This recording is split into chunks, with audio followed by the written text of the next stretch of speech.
Fala pessoal, sejam bem-vindos ao Drive-On mais uma vez. E hoje, antes de começar aqui o nosso vídeo propriamente dito, eu quero fazer um pequeno adendo. Como todo mundo sabe, né, a gente está aí vivendo um momento de isolamento social e aqui no canal a gente está tomando alguns cuidados. Isso inclui a gente não conseguir gravar com os carros durante esse período. Mas, para não deixar aqui vocês sem conteúdo e continuar trazendo um vídeo novo todo sábado, meio-dia, a gente decidiu ressuscitar alguns vídeos antigos que estavam aqui no HD do canal, e o vídeo de hoje foi gravado em fevereiro de 2019, pouco mais de um ano atrás. Na época ainda não existia a nova geração do Corolla, né? Então a gente falou aqui do GLI Upper da geração anterior como se fosse um carro 0 km. Ainda assim, todos os comentários que a gente fez aqui no vídeo continuam valendo aí para o carro da geração anterior, que se tornou uma excelente opção no mercado de usados e também de seminovos. Então deixa o seu joinha aí, ajuda o canal e eu espero que vocês gostem aí dessa nossa avaliação aí um pouco fora de tempo.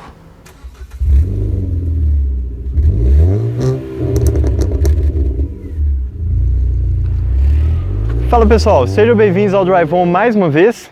E hoje, aqui nessa tarde chuvosa de Belo Horizonte, a gente está para avaliar mais um carro que é um grande sucesso nacional. E chegou, vários meses no ano passado, a ficar entre os 5 carros mais vendidos do Brasil, mesmo sendo um carro que chega perto dos 100 mil reais. E a gente está falando de nada menos do que o Toyota Corolla, o sedã médio mais vendido do Brasil e um carro que faz sucesso, que é o sonho de consumo de boa parte dos brasileiros, boa parte das famílias e motoristas de Uber, táxi e por aí vai. Então, bora conhecer um pouco mais a fundo esse carro aqui e saber um pouco mais sobre os pontos positivos desse carro e também os negativos que fazem ele ser esse sucesso que ele é.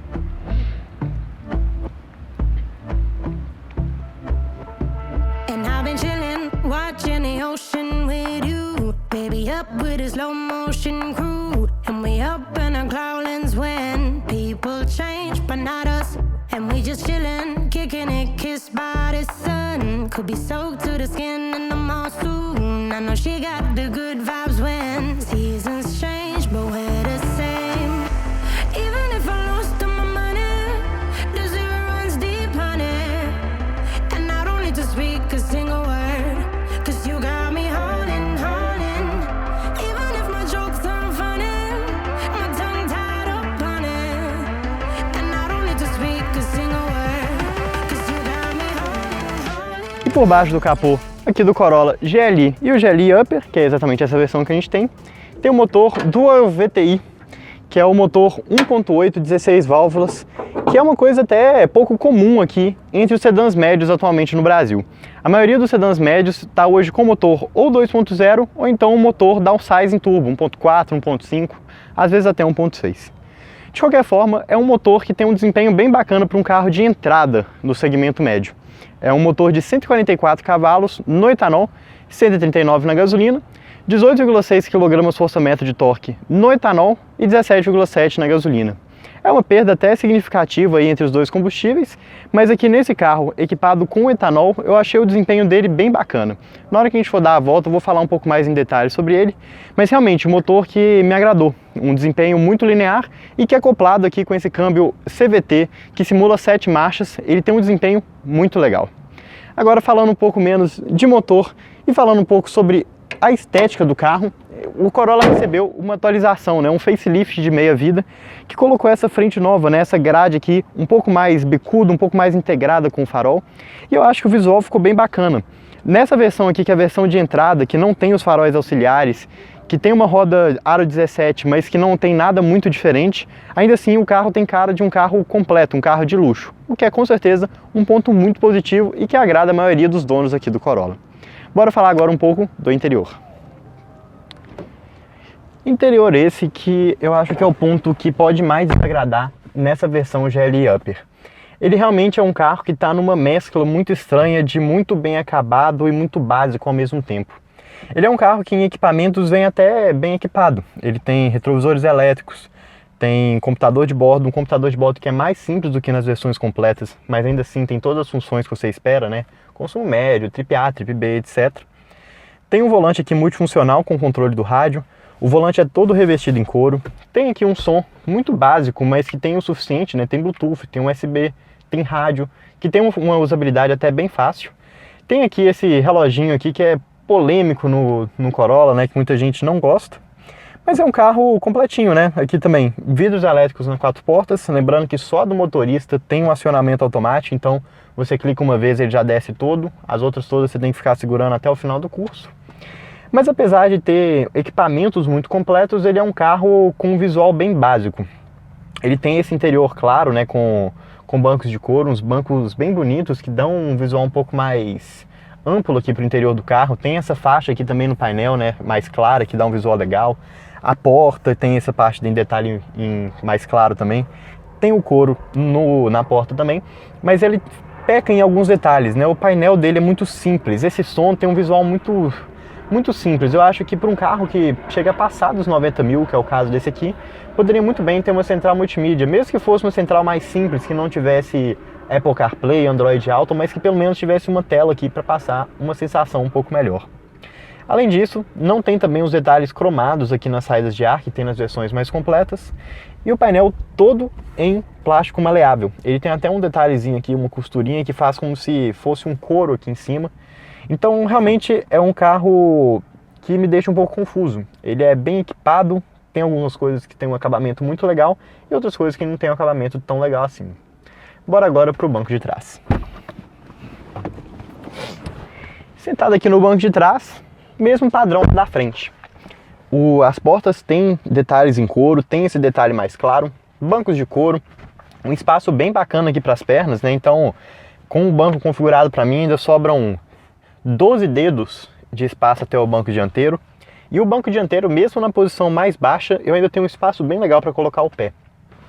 Muito confortável aqui no meio, inclusive para o passageiro do meio, que tem encosto de cabeça e que tem um túnel que é impressionantemente baixo. Acho que eu nunca vi um carro que tem um túnel tão baixo como esse aqui que a gente vê no Corolla. Outros detalhes também que ele tem de conforto é o encosto de braço com porta-copo aqui para os passageiros, na hora que você está só com 2 pessoas no banco de trás. Mas ele não tem saída do ar-condicionado aqui atrás, né? Então você acaba dependendo das saídas lá da frente, que não tem uma circulação tão boa. Mesmo o carro sendo bem amplo, elas acabam sendo um pouco difícil para gelar aqui atrás. Bora agora lá para o porta-mala, então. E nessa atualização que eu tinha comentado lá da frente, o Corolla também atualizou um pouco aqui na traseira, ganhando alguns pequenos detalhes aqui no para-choque, na lanterna, mas nada que faça muita diferença. Vou mostrar aqui para vocês também a chave. É uma chave canivete, bem simples, né? Mas tem um aspecto de qualidade boa. Ela é uma chave bem pesada e que ela tem destravamento e travamento das portas e também abertura do porta-mala. É só você clicar o botão e segurar que o porta-mala abre para você. Além disso, o porta-mala também tem abertura interna. Ele tem uma alavancazinha lá no chão que você consegue abrir o porta-mala e também a tampa de combustível. Porém, ele não tem nenhum botão aqui na tampa, então você não consegue apertar para puxar. Mas tudo bem, eu acho que você tendo essas duas opções na chave e no interior já é mais que suficiente. Abrindo aqui no porta-mala, você consegue ver um pouco mais os nossos equipamentos de filmagem e tem também uma noção um pouco melhor sobre o espaço aqui. São 470 litros, não é uma litragem muito acima da média da categoria, pelo contrário, ele está até um pouco abaixo de alguns dos sedãs, mas é um porta-mala que tem um acesso bem bacana. A entrada não é grande, mas ela é fácil de entrar. Ela é toda bem acabada, tem um plástico aqui protegendo para você não arranhar a lata do carro. E tem essas alças pescoço de ganso que são muito largas. Mas na hora que você fecha o porta-mala, você percebe que elas não atrapalham tanto assim. Por causa do ângulo que elas foram construídas, elas acabam ficando bem altas aqui no porta-mala. Então acho que no final das contas, apesar de não ser um porta-mala com uma litragem que impressiona, ele tem uma usabilidade muito legal. Dá para você colocar 2 malas grandes aqui no porta-mala sem muita dor de cabeça.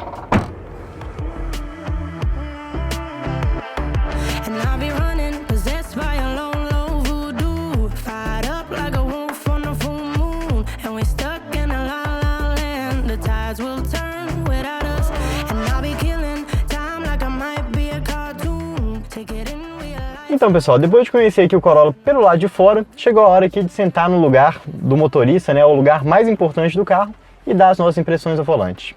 Como essa aqui é a versão praticamente de entrada, né, a GLI Upper, ela não tem chave presencial, então para você ligar o carro você tem que usar a chave aqui mesmo, uma chave canivete bem legal, porém.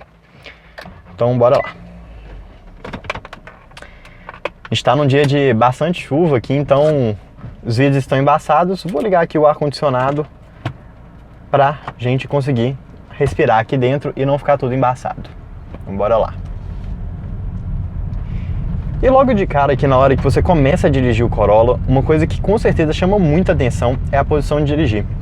O Corolla sempre foi um carro que tem uma posição bacana, mas nessa última geração, não a atualização aí do facelift de 2018, mas essa última geração que chegou aí há mais ou menos 5 anos atrás, 4 anos atrás, teve uma renovação bem legal aqui no interior. Então você consegue ficar numa posição um pouco mais baixa, um pouco mais esportiva. E para quem gosta de dirigir, quem gosta de ter aquela sensação mais direta com o carro, você se sente muito bem, você se sente muito no controle. Nessa versão também aqui, GLI Upper 2019, ele tem ajuste de altura e de profundidade no volante, que é uma coisa que não tinha antes nas versões mais básicas. E ele também tem o controle de tração e estabilidade. Esse é um detalhe que o Corolla, cara, é impressionante. Tem 10 anos que o mercado já está colocando isso nos sedãs médios, mas a Toyota insistia em não colocar no Corolla. É uma coisa que era muito criticada no carro, mas que finalmente a Toyota correu atrás. Acredito que provavelmente isso foi muito mais pela legislação, que vai obrigar todos os carros a terem esses controles daqui a alguns anos, do que realmente vontade da Toyota. De qualquer forma, é um carro muito seguro, né? Você percebe aqui que ele tem que eles têm os airbags de cortina, então não é um carro que tem aqui apenas os 2 airbags que são obrigatórios por lei. ABS também incluído. Isofix para cadeirinha nos bancos de trás. E falando dos bancos de trás, né, como eu tinha comentado, espaço sensacional e seguro também para a família. Outra coisa também que você percebe muito rápido no Corolla é como ele é um carro que tem uma direção bacana. É uma direção que não é muito pesada, você tem um peso legal, a gente está aqui numa rotatória, então você consegue sentir o peso da direção, mas não é um peso que incomoda. Em manobras, eu acho que ela poderia ser um pouco mais leve, mas tudo bem, não é uma coisa que vai incomodar a maioria das pessoas e que com certeza não me incomoda, porque eu sou uma pessoa que prefere, no geral, direções um pouco mais pesadas. Além disso, esse casamento de motor 1.8 e esse câmbio CVT ficaram espetaculares. É um câmbio CVT que simula 7 marchas, então na hora que você está dirigindo o carro um pouco mais lento, mais tranquilo na cidade, ele funciona como um CVT convencional. Tem até uma luzinha ali no painel escrito Eco, com uma luzinha verde, que mostra se você está dirigindo de uma forma econômica ou não. E esse câmbio com certeza ajuda muito. A gente pegou um trechinho aqui de estrada, o carro fez 12 km por litro no etanol, um consumo realmente impressionante para um carro sedã médio, e boa parte disso é por conta desse câmbio. Então, mesmo ali em velocidades um pouco mais altas, por volta de 100, 120 km por hora, ele mantinha a rotação muito baixa, coisa que um carro manual, mesmo se tivesse 6 marchas, não conseguiria isso. E esse câmbio CVT, além de ter essas trocas contínuas na hora que você está dirigindo na cidade ou até mesmo na estrada de forma mais tranquila, ele tem também a simulação de 7 marchas. Então é como se fosse um câmbio automático com trocas sequenciais. Você manda a manopla aqui para o lado e você consegue controlar aqui, subindo a marcha indo para cima e descendo a marcha indo para baixo. Para quem gosta de ter aquela sensação ali de troca de marcha, ou então quer que o carro tenha uma resposta maior no momento de uma ultrapassagem, alguma coisa assim, é bem legal. E também, na hora que você está dirigindo o carro e vai pisar fundo aqui, como se fosse para fazer uma ultrapassagem, alguma coisa desse tipo, ele trava as trocas do câmbio CVT. Então, em vez dele ser aquele câmbio CVT tradicional, que fica com a rotação parada e a velocidade mexendo, não, ele fica como se fosse um câmbio automático, um câmbio manual comum. Ele trava o câmbio, a relação do câmbio em um ponto só, e vai subindo e trocando de marcha. Na hora que você chega ali perto do corte, ele joga lá para os 4.000 giros. Então é bem bacana, né? Essas 7 marchas simuladas dão uma sensação muito legal para o motorista e também uma resposta muito boa para o motor aqui do carro. Realmente não senti falta aqui do motor 2.0. Eu já tinha chegado a ler, visto outras pessoas comentando que esse motor 1.8 é muito bom, e é verdade mesmo. Ele realmente está com um desempenho muito legal e, sinceramente, tá mais do que suficiente. Eu acho que o motor 2.0, que você vai ganhar aí 10, 15 cavalos, são muito mais para uma questão de retomada numa estrada, alguma coisa assim, do que o uso normal mesmo. Até pegando uma estrada mesmo, mas principalmente dirigindo na cidade. E vocês devem ter percebido também que a gente está aqui dirigindo no lugar que a gente gosta de chamar de paraíso dos paralelepípedos, que é o estacionamento aqui da Universidade Federal de Minas Gerais, a UFMG. E realmente é um piso que o carro geralmente sofre bastante, é um piso bem irregular, né? Ele não é de paralelepípedo, na verdade eles são várias pedras. Então a maioria dos carros mais básicos, mais populares, sofrem muito com a suspensão aqui nesse lugar. Mas tem alguns carros que já estão com uma suspensão bem melhor. Entre os sedãs médios, a gente já chegou a testar aqui o Focus Sedan, já chegou a testar o C4 Palace, o Cruze, e eu realmente acho que o Corolla está entre os melhores, viu? Se bobear, até o melhor.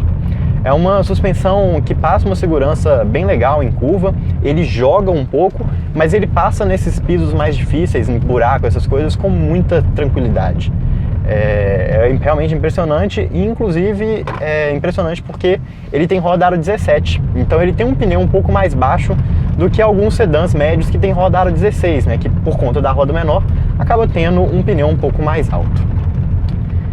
Mas avaliar o carro sem falar do desempenho dele acelerando ficaria pela metade, né? Então vou dar uma pisadinha aqui um pouco mais forte para vocês sentirem como que é o desempenho dele numa subidinha. Vamos lá.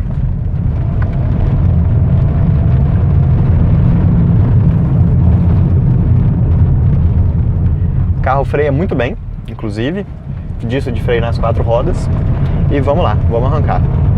O controle de tração já ativou aqui nessa nossa aceleradinha por causa do piso irregular. E aqui fazendo uma curva um pouco mais esquentada, mesmo na chuva, o carro dá muita segurança. Você não percebe os pneus perdendo tração, ele perde, claro, dependendo do piso, dependendo do canto que você força, mas realmente um comportamento muito neutro. É um carro que não perde a frente, ele não sai de frente e que ao mesmo tempo também ele não sai de traseira. E além de um desempenho muito razoável, consumo na cidade realmente é um ponto forte aqui do Corolla também. Enquanto na estrada, como eu tinha comentado, ele chegou a fazer 12 km por litro, andando ali por volta de 100 km por hora em uma estrada mais vazia, na cidade o consumo dele também impressiona. Com o ar-condicionado ligado, saindo ali da zona sul de Belo Horizonte, indo até aqui na UFMG, eu fiz um consumo médio de 8 km por litro. Com certeza foi um consumo otimista, né? Hoje é o sábado de tarde, a cidade está um pouco mais vazia, não tem muito trânsito, mas eu vim o caminho todo com o ar-condicionado ligado por conta da chuva. Eu realmente acho que seriam poucos outros sedãs médios que teriam um desempenho, um consumo melhor aqui do que o Corolla. Então, com certeza, um bônus aí para o motor 1.8, que além de ter um desempenho muito legal, tem um consumo também bem satisfatório.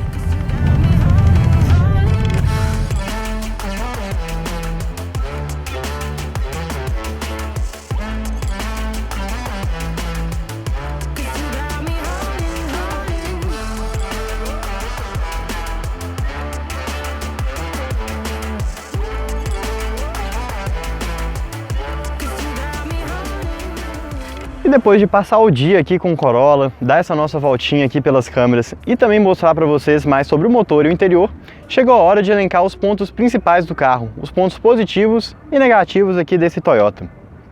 Diria que o primeiro ponto positivo dele é o motor. Esse motor 1.8 ele é impressionantemente bom. Eu achei que eu não ia gostar muito dele, achei que eu ia sentir falta de um motor 2.0 no carro. Mas eu não senti, nem em relação ao desempenho, nem em relação ao funcionamento do câmbio, que é o segundo ponto positivo. Realmente esse casamento que a Toyota fez entre o câmbio CVT, que simula 7 marchas, e esse motor 1.8, 16 válvulas, ficou muito legal. É um carro que tem um desempenho bom na cidade, tem um desempenho bom na estrada, e ele é muito prazeroso de dirigir também. Com certeza não é um carro esportivo, mas é um carro que você vai dirigir aí por horas sem se cansar. E por fim, o terceiro ponto positivo dele é o espaço.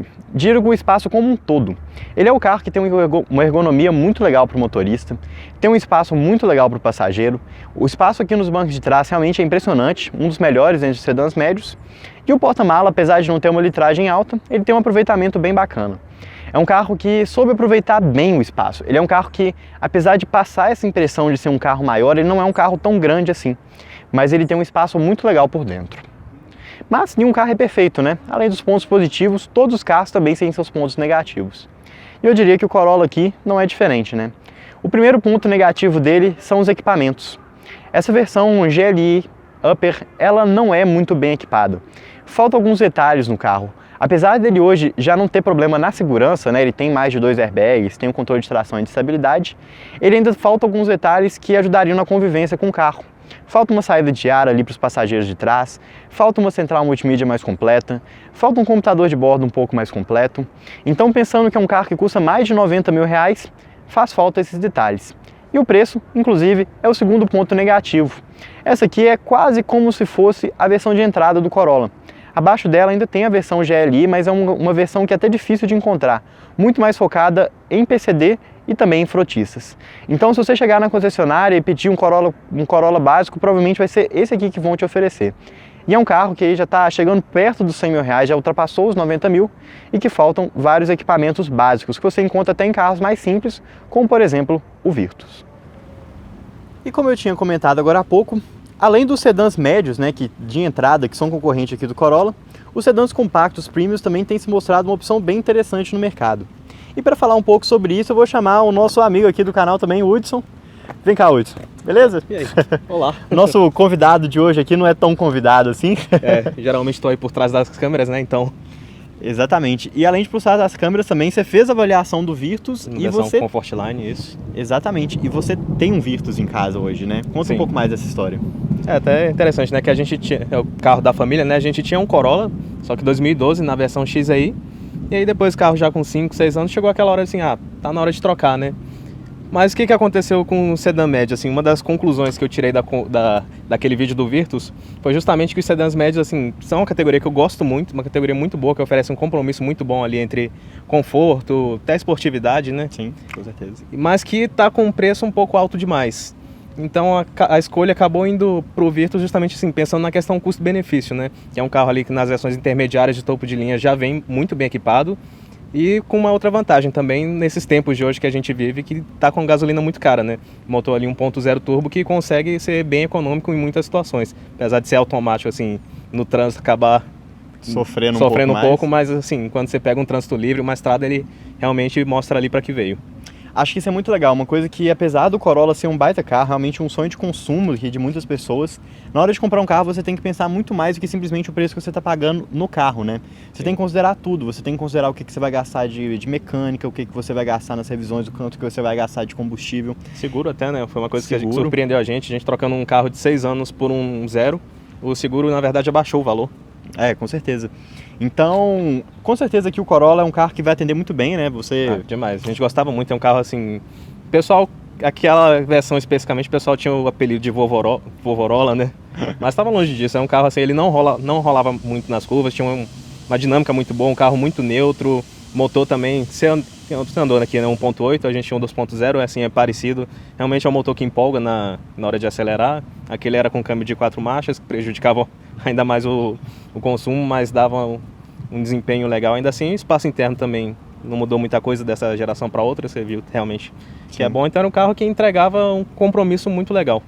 Exato. Então, por final de contas, se você está procurando um carro aqui por volta dos 80, 100 mil reais, um sedã para família, dá uma olhada nos sedãs compactos, dá uma olhada também nos sedãs médios de entrada, vê aqui o que você acha que encaixa melhor em relação a espaço, consumo, custo e tudo mais. Acabamento também. Acabamento, com certeza. Isso é uma coisa que você faça muita questão, né? Exato. Aqui no caso, o Corolla, apesar de ser um acabamento simples, ele ainda é um pouco mais refinado do que o Virtus, né? Com certeza, é um ponto fraco aí notório do Virtus. Sim, o Virtus tem aquele painelzinho digital legal. Aquilo é legal, aquilo é show. É bem legal, mas o acabamento, se eu for parar pra pensar em bancos, em acabamento de porta, essas coisas, realmente o Corolla tá anos à frente. Mas é isso, pessoal. Muito obrigado aqui por assistir o vídeo. Espero que vocês tenham gostado dessa nossa avaliação e desse nosso bônus aqui também com o Woody. E espero ver vocês em breve aqui no canal. Siga as nossas redes sociais que estão aqui em cima. E semana que vem, meio-dia, no sábado, a gente tem mais um vídeo aqui no Drive On. Tchau, tchau.